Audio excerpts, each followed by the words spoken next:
விரலை நீட்டிய அமித்ஷா, அது என்ன பாடி லேங்குவேஜ் சுருக்குன்னு கேட்டது யாருன்னு பாருங்க. அதிமுக முன்னாள் அமைச்சர் ஜெயக்குமார் ஒரு பேட்டி தந்திருக்கிறார். இதுதான் தற்போது தமிழக அரசியலில் ஹைலைட்டாக பேசப்பட்டு வருகிறது. தெலுங்கு தேச கட்சித் தலைவர் சந்திரபாபு நாயுடு பதவி ஏற்பு விழாவில் தமிழக பாஜக மூத்த தலைவர் தமிழிசை சவுந்தரராஜனை அமித்ஷா மேடையிலேயே கடிந்து கொண்டிருந்தார். இது மிகப்பெரிய பரபரப்பை தந்துவிட்டது. பொது மேடையில் அமித்ஷாவின் அந்த கண்டிப்பு வெவ்வேறு கோணங்களில் சர்ச்சைகளையும் ஏற்படுத்தியது. எதற்காக தமிழிசையை அமித்ஷா கடிந்து கொள்ள வேண்டும் என்று சோஷியல் மீடியாவில் பல்வேறு யூகங்கள் வலம் வந்தன.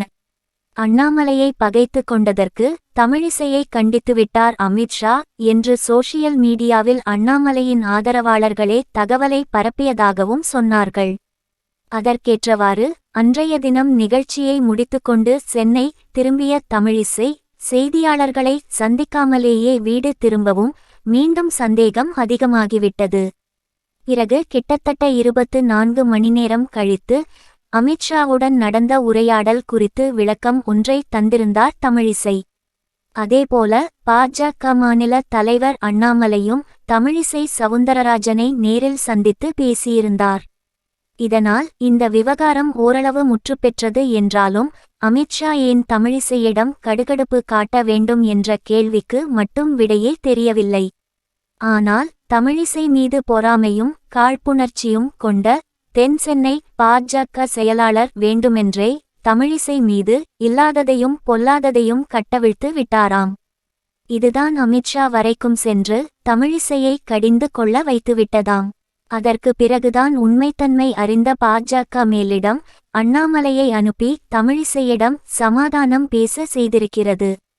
பாஜகவிடமிருக்கும் மறைமுக உறவு காரணமாகவே விக்கிரவாண்டி தேர்தலில் அதிமுக போட்டியிடாமல் விலகுவதாக திமுக கூட்டணி தொடர்ந்து சொல்லிவரும் நிலையில் அந்த கூற்றை பொய் என்று நிரூபிப்பதற்காகவே ஜெயக்குமார் இவ்வாறு பேசியிருக்கலாம் என்கிறார்கள். ஆக மொத்தம் அமித்ஷாவை கடுமையாக விமர்சித்து தமிழிசைக்காக அதிமுகவே பரிந்து பேசியிருப்பதுதான் களத்தை மேலும் தகிக்க வைத்து வருகிறது. ஆனால் இதனை தமிழிசைக்கே நேரடியாகவே போன் போட்டு அமித்ஷா பேசியிருக்க முடியும் என்றாலும் அது பாஜக தலைவர்களுக்கு தெரியாமலே போய்விடக்கூடும். அதை விரும்பாத அமித்ஷா அண்ணாமலையை தமிழிசையை சந்திக்க அனுப்பி வைத்து அவர் மூலமாகவே தமிழிசையிடம் பேசி சமாதானப்படுத்தியுள்ளதாக சொல்கிறார்கள். இப்படிப்பட்ட சூழலில் தமிழிசை சவுந்தரராஜனுக்கு ஆதரவு கரம் நீட்டியிருக்கிறார் முன்னாள் அதிமுக அமைச்சர் ஜெயக்குமார். இதுகுறித்து ஜெயக்குமார் சொன்னதாவது: தமிழிசை சவுந்தரராஜனை பெண் என்றும் பாராமல் மேடையில் வைத்து அமித்ஷா அவமானப்படுத்தியது மிகப்பெரிய தவறு. மேடையில் இருந்த அமித்ஷாவின் உடல்மொழியே அவர் ஆத்திரத்தில் தமிழிசையை பேசியதை உணர முடிந்தது. உள்துறை அமைச்சராக இருந்து கொண்டு தமிழிசையை மேடையில் வைத்து கடுமையாக பேசியிருக்க கூடாது.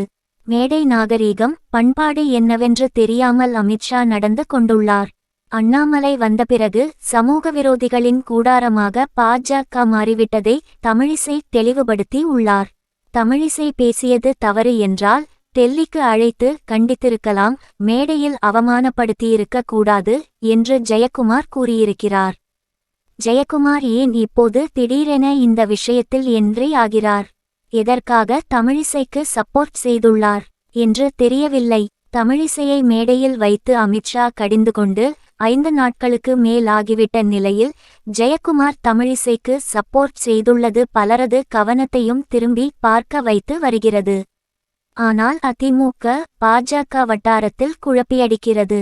பாஜகவிடமிருக்கும் மறைமுக உறவு காரணமாகவே விக்கிரவாண்டி தேர்தலில் அதிமுக போட்டியிடாமல் விலகுவதாக திமுக கூட்டணி தொடர்ந்து சொல்லிவரும் நிலையில் அந்த கூற்றை பொய் என்று நிரூபிப்பதற்காகவே ஜெயக்குமார் இவ்வாறு பேசியிருக்கலாம் என்கிறார்கள். அல்லது தமிழிசைக்கு சப்போர்ட் செய்வது போல செய்து ஏற்கனவே மேலிட பாஜகவுடனிருக்கும் அதிருப்தியை இன்னும் அதிகமாக்கவே இப்படி ஜெயக்குமார் பேசியிருக்கலாம் என்றும் சொல்கிறார்கள். ஆக மொத்தம் அமித்ஷாவை கடுமையாக விமர்சித்து தமிழிசைக்காக அதிமுகவே இறங்கி வந்து பரிந்து பேசியிருப்பதுதான் தற்போது களத்தை மேலும் தகிக்க வைத்து வருகிறது.